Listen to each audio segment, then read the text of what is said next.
All right, welcome to the show. Another week. Here we are. Shoes off talk. Come on in. Take your shoes off. About to get real uncomfortable. All right. Once again, got your man Floyd back there. Floyd, what's happening, Captain? What's going on, y'all? It's me. And today we have in the studio today Dr. Cortez D. Thank you, sir. Yes, sir. Welcome back. Yeah. Welcome back. Thank you. All right. Glad to be back. Got shoes off? Got shoes off? All right, yeah. All sucks. Got to make Yeah, sure. man. Well, it's been a while. Thanks for coming back. Yeah. Today we're going to be talking about mental health. Dealing with mental health. Dealing with mental health. And how to survive. All of it. Man. Because it's a different world out there. It's a different world. These younger generation is more complex. I'll say that. Social media. I definitely want to get into social media and mental health. But let's just get right on into it. How you been? What's been going on? Oh, great things, man. I'm just excited about a lot of different things from the personal and the business. But life goes on with what I'm doing in the community. Between having a barbershop business that's thriving and revamping that, because now it's no longer, the coach talk. It's more like, okay, what do you do now? What you have?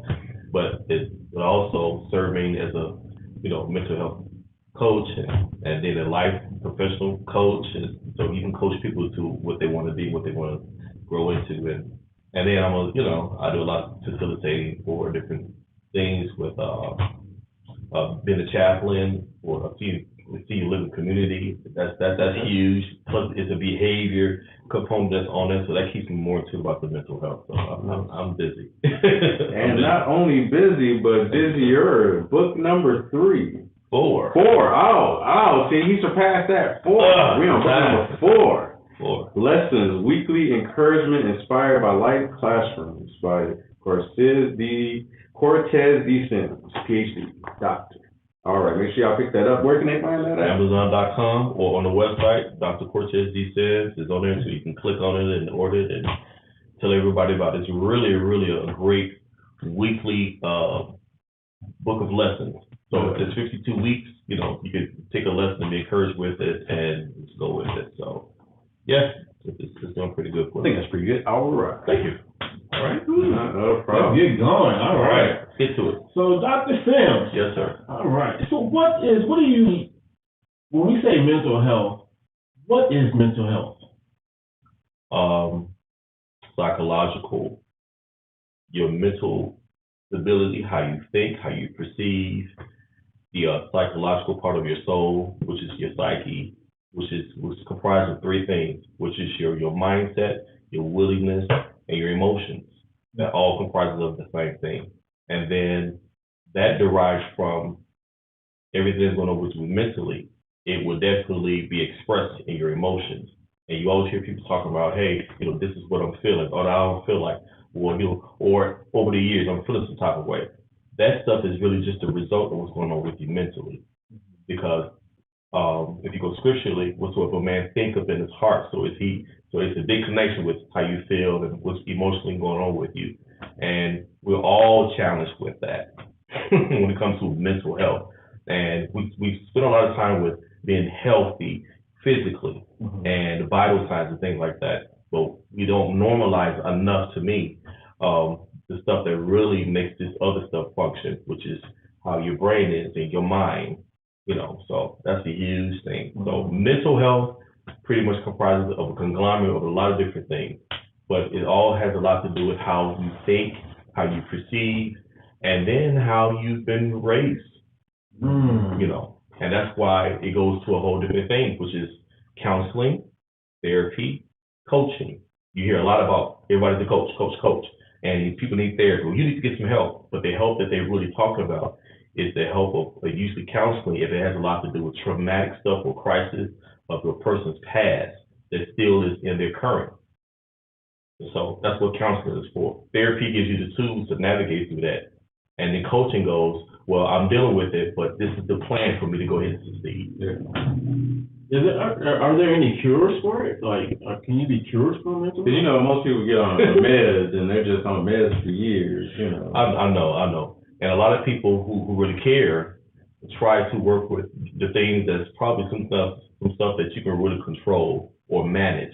So it's really something that could be managed.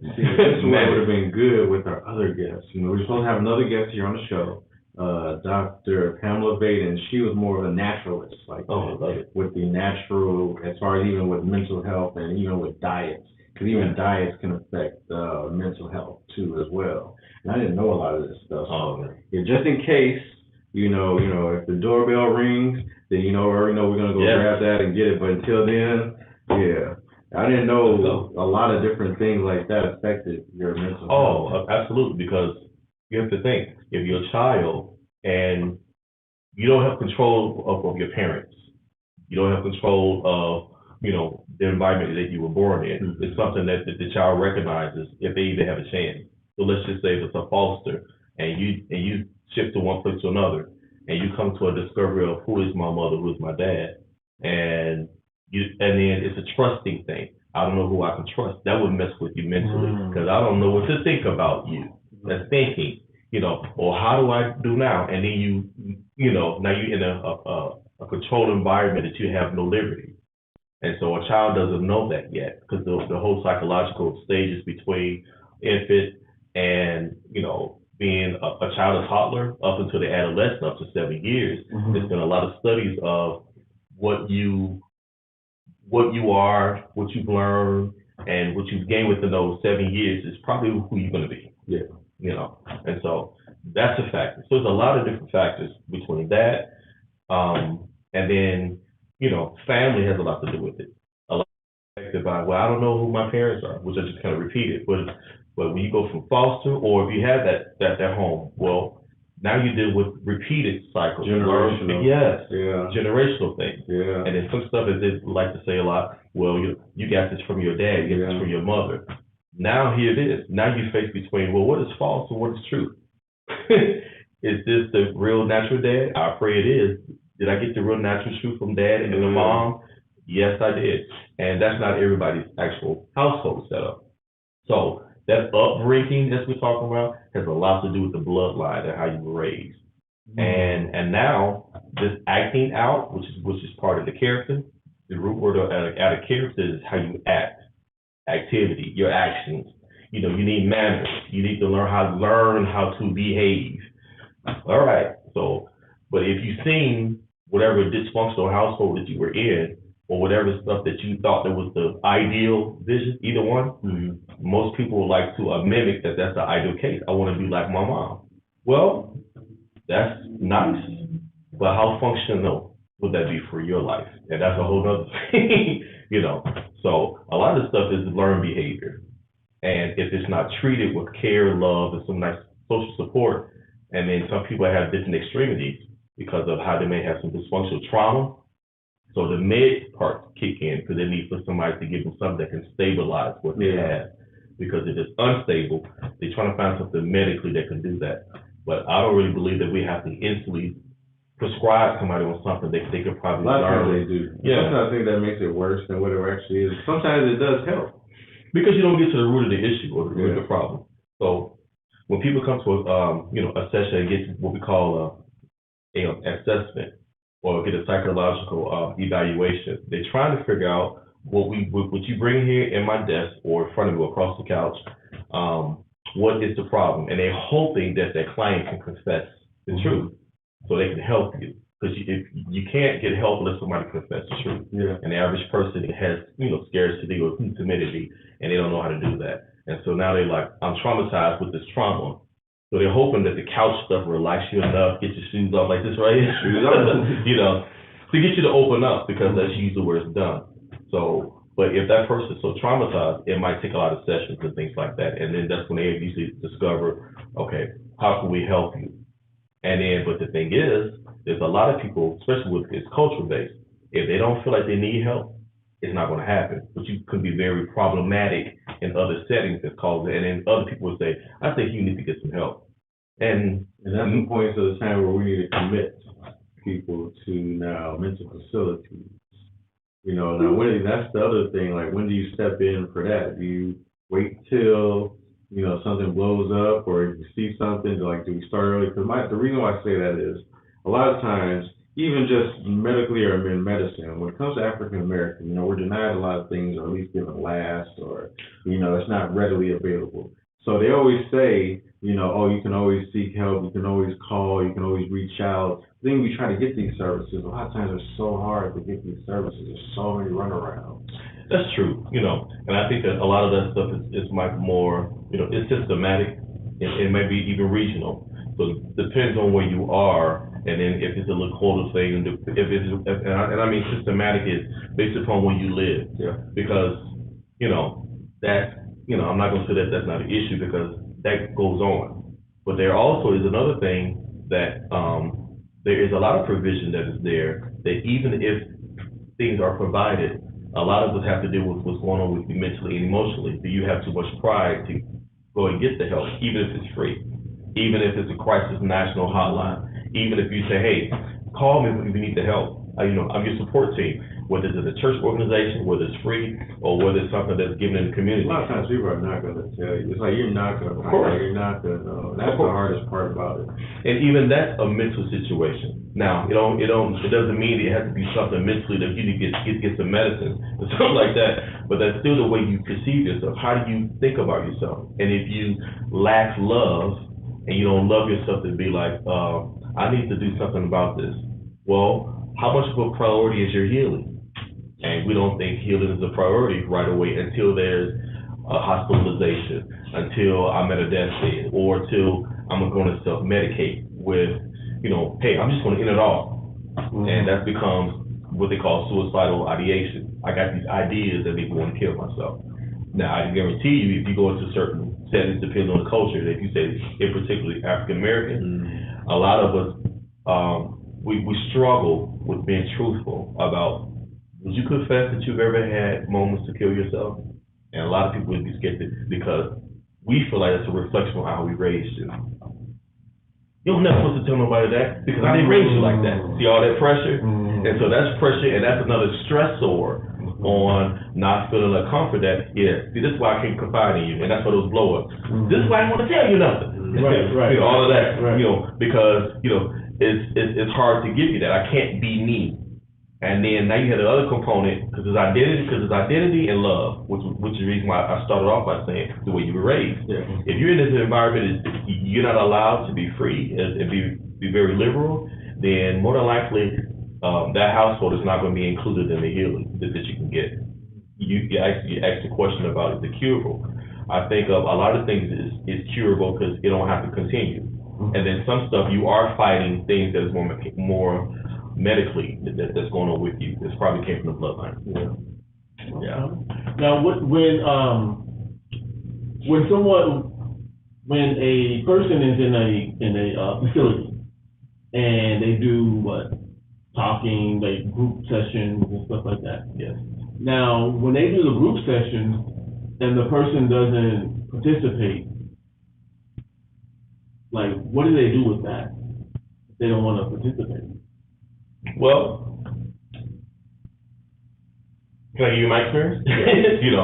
Because I've facilitated a lot of groups, and I can tell the ones that's like, I don't want to participate. And I used to get frustrated in my early years of doing it because, I didn't understand. But in settings like that, one of the things you do is just take observation. You have to have the most non-judgmental perspective on what do you do with that particular lady or guy or groups of people that may not respond. And it's a learning thing, because every situation is definitely situational. And here's what I mean by that. I've had settings that people was completely quiet and didn't participate in nothing. And instantly, I was almost taking it like, well, is it the way my delivery is, or is it the information? And come to find out, some of the stuff was triggers to what they had to reflect. And it makes them have to confess. And they were like, I'm not going to do this in front of these people because I don't know you, sir. I had those different dynamics. I've had a dynamic where that culture had issues with whatever happened to them, and it came from an African-American person. It wasn't me. So I don't want to talk to another Black person in my life, even though he didn't do nothing to me, and I was that person. I've heard that in And I've had other people that say, well, this is why this person gets quiet on you because they got these other things going on within them. And I have to go, oh. So what normally happens, what should happen is that there should be some, a meeting of the minds to figure out how can we still care for them. Maybe we can figure out, let's see if we can get them to talk about other ways that we can connect with them. So you connect with rapport. And a lot of times, I've had settings that it was because it was a man talking, but if they had issues with a man, there's no other man that's going to help me because a man hurt me. And it was probably a male or a female. So you have to be very strategic and be very observant on how could we still reach this person just because they're not saying anything. I had one setting, the person said, I have a language barrier. And watch this, I have a language barrier and I stutter. So I'm not gonna, I got shame. I'm ashamed that, I stutter, so I have a complex. And then this setting is not what I do. I prefer to talk to you by myself, sir. Got it. Please provide that. So our job from a provisional thing is try to provide ways to get them to open up, because even in that setting, it may trigger them or not trigger them. Interesting, right? Yeah, it's very interesting. It's so that fine line that you try to not cross, don't cross, but you have to cross it at least to get to, It's risk. Yeah. It's a risk that you take because if you take things personal as a professional trying to help a community that came for help, our job is to first acknowledge that you came. We have to allow the person to let them know that your effort is that you appeared. Now, a lot of people play that cheat and be like, I don't care if you appeared or not, but the guts that it takes to go, I know what I'm in for. What we possibly going to talk about, this might take me somewhere. And I just hope that you don't, so this is how clients talk. I hope that you don't say nothing that's going to take me back to the moment that I was a prostitute and I was on drugs and I was selling myself. So please don't talk about that area. And so some will just shut completely down. So, and I will assess it. We will call that this person is being flat. And we will even assess, so what happened in that moment? Were they oriented or non-oriented? So there's a lot of stuff that goes with that just to see how can we help them. So my question is, what is bipolar? Like, if you're dealing with bipolar, this is a little bit different than what we're talking about so far, right? Okay. Whereas bipolar is like, I'm not 100% sure even what being bipolar is. So what is being bipolar? It is labeled as a disease of something that will cause you to go from one thing to another. So it's not a stable thing, and they would feel like a chemical imbalance type deal, or medically they're saying that it's something that they can give you that can stabilize that fine part of how the brain works and goes between how you will operate right here, but give you this person this, but then how I really feel it over here, and it's a control thing that you can't stabilize. So when people say it's bi means two. So it's a polar of how you express and things like that, but it's stronger because it's that whole brain thing.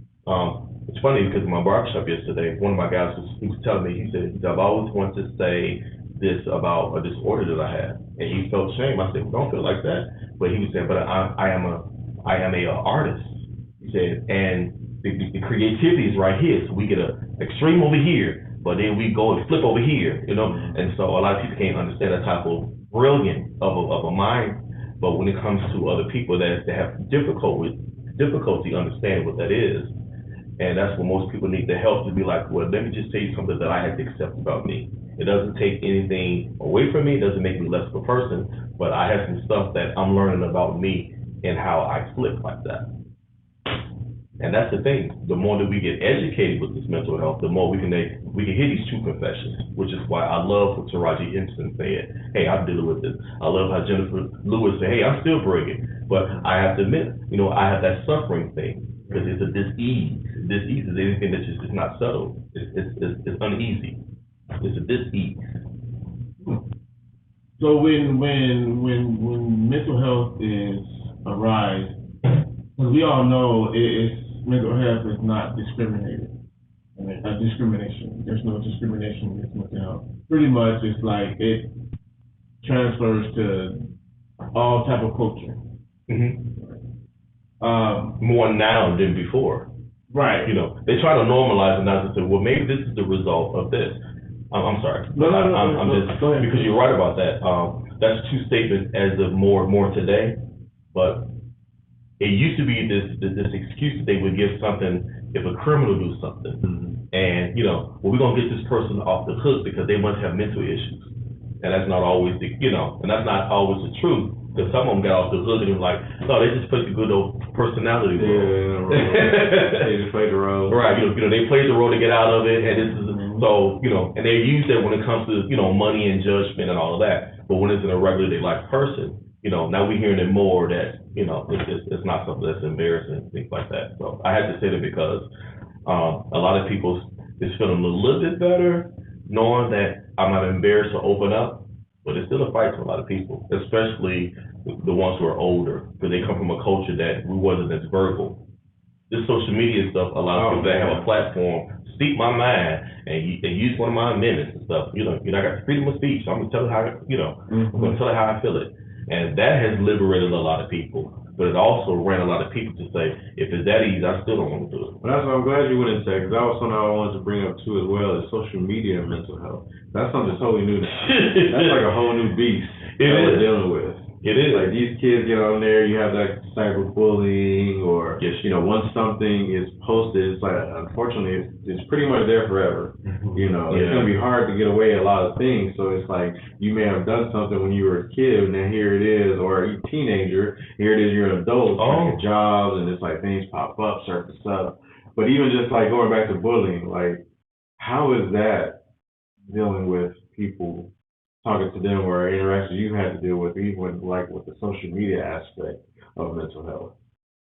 What is the struggle with that generation? And even, I think it's what, millennials, and then was it Generation Z or something? Generation G? Yeah. Right. So we're the extras, you know, we okay. You know, so and it's crazy because I'm blessed to have grown up in our generation that stuff wasn't a factor. You know, it was one of those, but at the same time, from our generation and even older than us, they were able to escape a lot of responsibility. You know, I don't have to be accountable for what I did, so I'm going to take it to my grave. You know, we heard a lot of stuff. Take it to my grave, I'm going to die with it, and if it come out, you know, it just came out. You never found out about nothing. Thanks to the internet, you can find everything. Now, we did so much stuff back in the day. Oh, yeah. You know, never know. So when you bring it to the question that you just asked about, you know, the cyberbullying and seeing that somebody put a post about you, you know, go ahead and check it out, and that affects somebody because it's exposing to a lot of people who have agreed to make this a platform as a voice. So I can't even imagine to be raised in that generation that my whole life has been exposed because I put something out there, and then I tag your name and put a picture with it. Oh yeah, because that's immediate stuff, and it needs. Phones, you know, doesn't make it any better because you can lie that you can take a picture and it can be accurate with dates and times and a name connected to it. A lot of pressure. So those people, of the youth, I should say, have a lot of things that they are in competition with if that's their go-to. And I can see some that's like, I don't even want that because that's just too much pressure that you guys have participated in, bought into, and you let that be a voice to wreck your whole day. That's why they don't know how to express anything, because it's like, it's all social media. And back in our day, you know, we communicated to a degree. But, you know, we at least communicated with each other, went to, talked to a point, but all they had was a screen. You know, so there's no emotion, or how should I say, there's no physical attached. A lot of things is detached with these kids. I definitely agree. And I mean, don't get me wrong. There has been some advantages because of it, because if you're at a house, as I explained earlier, if you're at a house and nobody's listening, but you have a platform, you have other people that live in a different state that has no attachment to you, and I could just tell you, how am I doing? Because I've seen plenty of messages, and I'm sure you guys too, and somebody might say, I'm not okay. Look at all that attention that I need to get, because I might be a person that needs attention, which we call attention seeking, you know, which is part of mental health, because, you know, if I've dealt with rejection and nobody liked me and people skip over me, you know, which is why I wrote the book, I'm qualified but not preferred, because if I'm saying I'm just as good but you keep skipping over me, if you have issues with rejection, But I know if I put it on Facebook, at least somebody would say something to me. And then we That can could make be fun where everybody can see how, you know, they can make me feel loved, you know, or they would inbox me personally. And so I got two avenues because this is the avenue. But the bullying part is dangerous because, you know, everybody gets to see how somebody else feel about me. Yeah. And that's a whole bunch of attention. Can't take that away. Oh yeah, because, you know, it doesn't turn off. And when it's international website, you know, a whole little web thing going on, you will wake up and people have made all these statements about you that you haven't even opened up your day yet. Because there's no warrant. So that platform is done without your permission. I know that hurt right there. Yeah. Yeah. Like you wake up and you're like, wow, so somebody just said, you know, they hate you. You're like, hate me? Now you feel like you have to defend yourself so people cannot look at the image of you wrong. You know, I had some interesting information that was given to me, that was inboxed to me, that I learned about one of my dear seniors. And they assumed that I knew this about past history about their life. Yeah. And I was a result of one of the child that was born. And they just figured, well, he should know because this. And I'm just like, I don't know who you are. So for like 2 or 3 years, I just wouldn't accept it. Because I'm just like, well, this is positive, but you're going to areas that's like my family, so I take that personally. And one day I said, forget it, let me just respond to this person. And they was naming names of other people that they were tagging, like, you know, relatives of mine. Yeah. And I'm just like, okay, now this really is concerning because, you know, you ask me questions that I can't answer because I don't know you. And so, yeah, that whole social media thing is big. And by the time I got to the grid, I'm like, okay, now you're scaring me. Because I'm like, I don't know this person. So I'm thinking it's one of the customers or somebody we serve in the community. And they knew a lot about me, more than I even knew about me. And I'm like, okay, this is interesting. They was giving me a compliment that opened up the door, but they had a litany of stuff that they was talking about. And I'm just like, wow. Now, I had a lot of education out of the deal, learned it, and I appreciate the social media opening my eyes to something that somebody said, yeah, well, you know, we don't want to reveal this about a whole other set of people that you didn't know. Yeah. And I wouldn't have learned that if I didn't have the social media. So I see both sides to it. It's a gift and a curse. But it could, yes. It could be abuse. Because, you know, great for business, you know, even like things we use it for, you know, networking, things of that nature. That's the point. Like long lost ones, but then you got those, like you said, cyberbullying, and let's say you get into a fight and you get beat, now that's on social media. Unfortunately, if there's somewhere passes, unfortunately, it gets caught, that's on social media. A lot of times people find out that a loved one has passed from social media. Not even, back in the day, it used to be a phone call. You get that phone call. Right. Now you're looking at it. You can see it on social media. It's like, yeah, that's got to affect people's lives greatly. Oh yeah, you know, and that will play with you, as we say. It will play with you mentally because anything that you have to process is mental.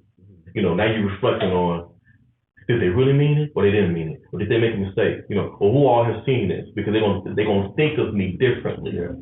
You know, so don't already have a complexity or some insecurities that you already have anyway, on top of the stuff that people subscribe to on a regular basis. A lot of people's whole life is on there. And you're like, can you turn that off? You know, and it's crazy. It's so bad now. Take pictures of their breakfast, lunch, dinner. Breakfast, hey, I'm lunch. in the bathroom. And then look, like I see some stuff, you know, and the one that had me laughing, you know, and I was like, I said, you know, I had to catch myself. I said, I'm not going to take a pictures of my feet.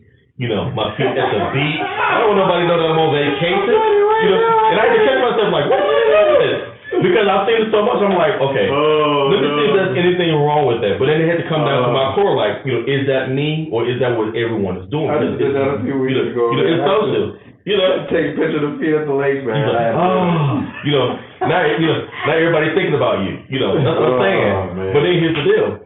But for the ones who can't stand you or slightly can't stand you, you know, and looking at you how you've enjoyed yourself and you gave yourself a vacation because you find that as a value, you know, and that played with the minds of people. And then now they have a platform to feel freely about your trip. And you like, wait a minute, that was my money, my time, and my getaway for my own mental health, because you have to give yourself a break and stuff so you can be able to reset. Do you feel being a spiritual person, do you feel that will come in play when it comes to someone with mental health? All day, yes. The answer is yes. All day, every day, absolutely. Spiritually, that's a big deal because God consistently deals with how a man thinks. Consistently telling you to be transformed. Romans 8, it should be Romans 12. Be transformed by the renewing of the mind. So biblically, God has always talked about the mindset, which is the soul, because God knows, by the time people may become interested, it's your soul at stake. So a lot of us started to say not just self-care, we started to say soul care. So we started to say soul care a lot because mental, mindset, your emotions, and then your willingness. Yeah, I don't feel like it because I'm just procrastinating. I don't feel like doing that. I'm not motivated. And so that spiritual piece is the first priority. And what it is that for us who are believers, we have a responsibility to say, if you could just get your relationship with God to be a priority for you, it's going to help you assess everything else, because then you can say, okay, God, I'm dealing with something that's beyond how my mind thinks. You made me, and that has a lot to do with self-perception. So if you beautifully, wonderfully made, I can't talk like that unless I have read it and I have the spiritual inside core belief. And so when everybody else, if I'm dealing with other things, then what is the spiritual part about it? That's a big component. How do I see me? Okay. And if people say, hey, pray for me. Well, what are you praying about? Why is there a need for prayer? So that whole spiritual part is a big deal. And then if you're saying there's hope, what do you mean hope? And so to know that it got to be something beyond physicians and clinical people that's here as an expert. But if they can't fix me, if they can't give me the medicine that I need, is there something beyond pills, even self-medication? We call self-medication anything that can help you cope. This is why a lot of people smoke it out, because I need to think about this. The Mary Jane, the Hennessy. And study, those are a lot of debilitating depressants, because drinking is a high depressant. Yeah, the bottle it slows you down. Now, on the spiritual part, the Bible says you to be soberly minded. So if I need to be soberly minded, that means let me see who you really are with clear thought. Yeah. But if I contaminate it with chemicals and sugar, and I'm dealing with obesity, well, am I really losing weight in terms of sugar? Because alcohol is like the number one thing. Yeah. Alcohol is considered number one above all the other substance abuse, because you can get it freely anywhere, even in gas stations. Yeah. You're not going to go to the gas station and find fentanyl unless you get a hookup and have somebody find you. You'll be there in 5 minutes. Yeah. So it's that type of stuff. But that's the world that we live in. So this whole spiritual piece, as you're saying, is a big component. And so, but if people have their differences with a God or the higher power, the ministers, all the different names they prefer to say, that's a big component. But at the end of the day or the end of the morning, when you are at the end of yourself, you find yourself kind of saying this, and it has a lot to do with how you raised. God help me, or you guys pray for me, because you know that it really works. Because what they're looking for is an answer and relief. And because they don't have peace. You can't go to Walmart and buy peace. Peace only comes from God. Can I get help and peace? Peace line over here. I need help. Well, give me a peace offering. Right. What? Yeah. So that spiritual thing is very, very heavy. And so one of the big things that I love about the Christian counseling part is because they give us a mixture of the clinical part, that we do a lot of practicum in the clinical areas and clinics and hospitalizations and things like that in those licensed areas. But it also gives you what does God has to say about you scripturally. Because pretty much almost everybody in the Bible had mental challenges, and they was dealt with, and they had mental struggles. I think about the book of Job. If God is still the enemy in the story, have you considered my son Job? And then it has to be mind blowing, because a lot of us have a lot of relatives to the story who have had it all, and then you lose it. That would mess with anybody mentally. Be like, how do I think about this? How do I process this? And some people go into a depression. And then if you don't feel like God is there, anxiety means the absence of God's peace. So if there's no peace, you have anxiety. ANX is anxious anxiety, so you're not settled.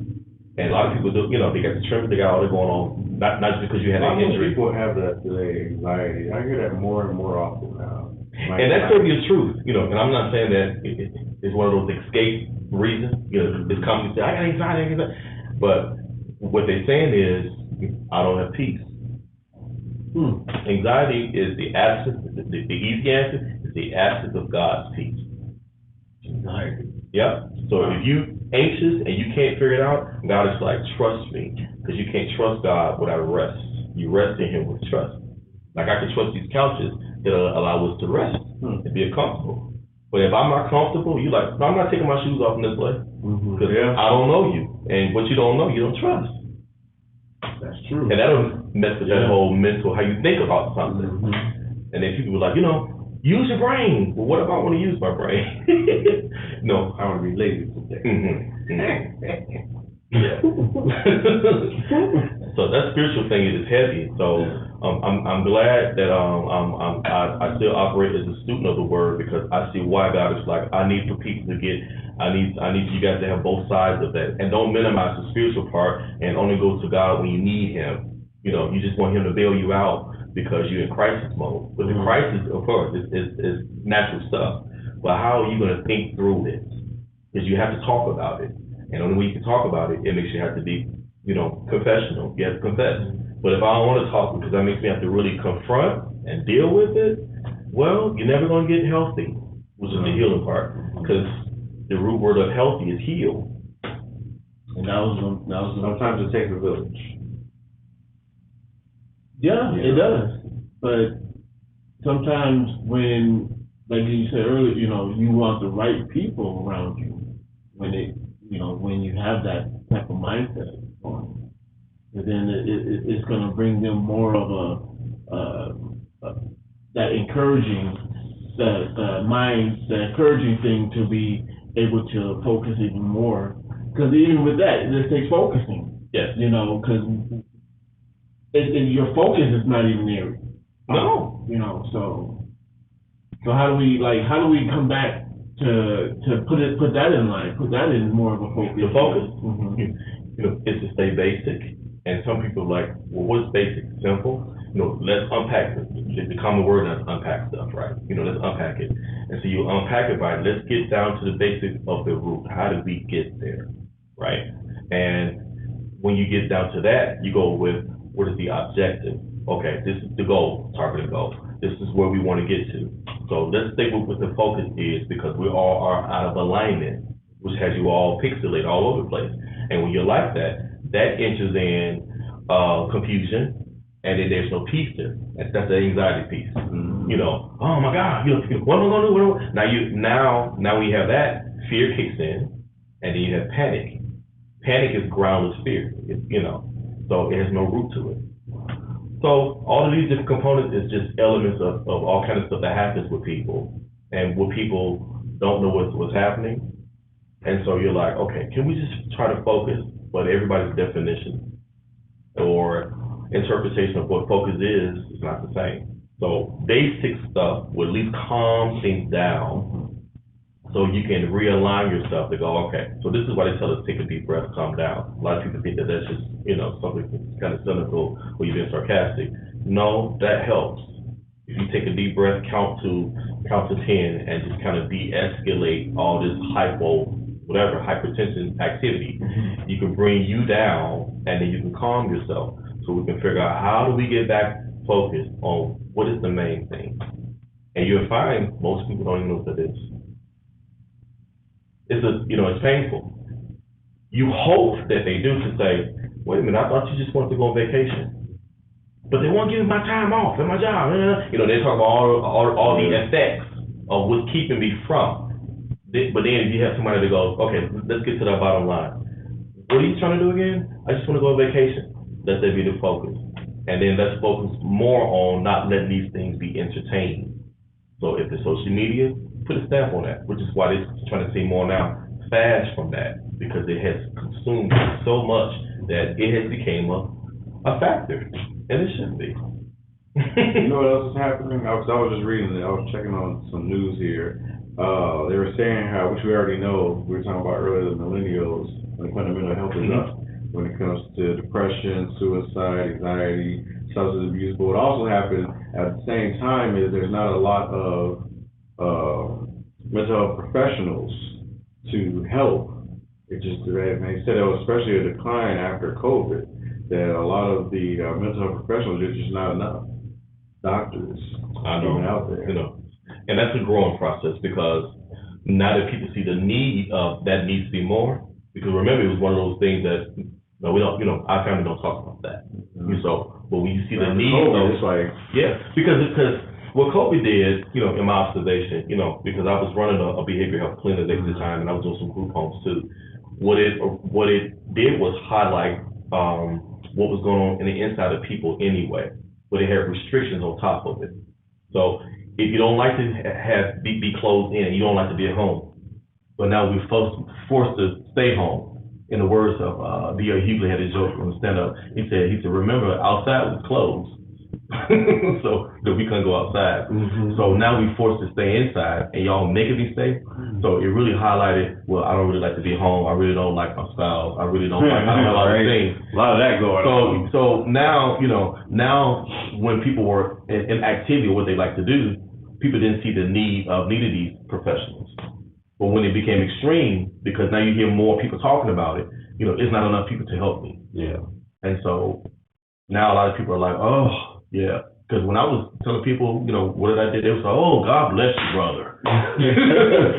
We're praying for you because, they really, really, and it's funny how people say this. I heard a lot in the public, they really, really need this. I'm like, who's the they? When you say people means inclusive. That means you too. Right. And if it's not affecting you, I'm sure it's someone in your family because we all have been grouped together to deal with this bad systemic. So, yeah. So I'm praying that it's more of us who's willing to do it because you have to be graced to do this stuff because we'll burn out. You really do.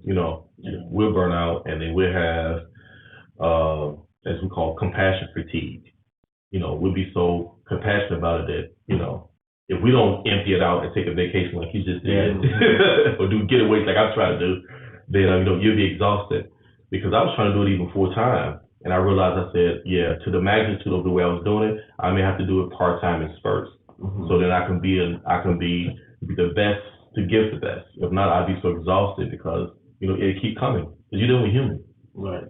It's human behavior, and their mindset and how they react to you and just the people around them. Because it's like if you have like 5 people in one place, and then you got that mindset, and you got that mindset, and that mindset, and then they're starting to react to each other. Oh yeah. And then it's like that's a beast of his own. Oh yeah, and I've seen it. I've seen fights break out. Because somebody said something and they was trying to apologize, say, hey, I didn't really mean that. But if they was looking over there because they had a moment, and let's just say, you're so startled about something, and you might have dozed off and be like, yeah. And if somebody else has issues with somebody staring at them, they say, were you looking at me? And you're like, oh God, And like, how did we get there? Because we're talking about a strong subject. We're trying to help people apply principles and some stuff to not do.